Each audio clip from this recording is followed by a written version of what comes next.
Hey guys, thanks for tuning in. I'm Jason Wehrli with WCFab. Today we have our episode 1 of our Chevy K30 build series.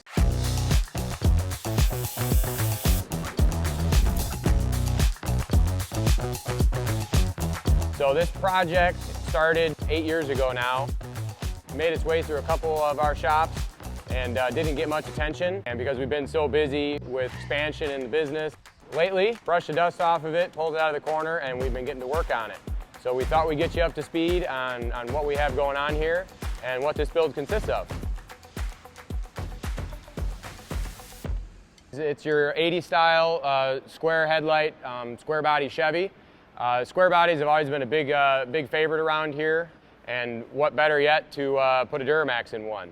I came across very low mile 1986 K30. It was actually out of Virginia. It was a fire department truck, and it only had about 15,000 miles on it. I thought it would be a great starting platform for our Duramax swap. The chassis and the suspension on this truck was absolutely immaculate condition, but the body on it, obviously not quite as good looking. It was a base model package. So it actually worked out that had a local friend of mine had this nice red and gray color scheme, which of course is the WCFab colors. So I opted to get that body from a buddy of mine locally, and we sold the yellow fire truck body to another customer, actually installed that body onto a Duramax chassis for him, and we mated the 86 K30 mint condition fire truck chassis to our 87 red and gray two-tone Silverado body here. We started by doing a full teardown of the 86 fire truck, tore it down to the bare chassis, did a little bit of strengthening to the frame, increased some gusseting in some areas to handle the Duramax, made custom motor mounts, and mounted the Duramax, mated with a ZF6 manual transmission into that chassis, and we're able to get it to fit with the 87 body without having to do any sort of body lift or anything like that. Just had to do some slight modifications on the chassis to fit that engine in there. We got the engine and trans mounted. We did a full teardown on the rest of the chassis. Rebuilt all the axles. It's a GM 14-bolt rear and a Dana 60 front.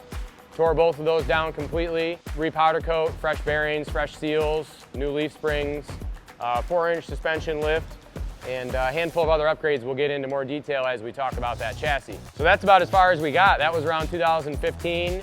The chassis got powder coated, the engine was set in it, axles were reassembled, and it was essentially a rolling chassis, and it got pushed in the corner and didn't see the light of day for about 6 more years. So if you've seen any of the videos of my brother's C10 that we built years ago that he no longer has, we decided we needed to get another one going and get it out and about and show off some of our swap projects and some of our abilities here with the Duramax conversions. We got the mechanics busy on this truck over the last couple months and really made some solid headway. We got the body set on the new chassis here. A lot of wiring to do still. We just came out of the fab shop last week. Got the new turbo kit all fabricated and tacked together right now, not fully complete, but mock-up of the turbo kit, new radiator, custom intercooler, and getting the intake system and charge air cooling system all buttoned up. We're looking to have this truck going here this summer. Have a hitch installed on it, be able to pull the trailer around and use it for a normal pickup truck and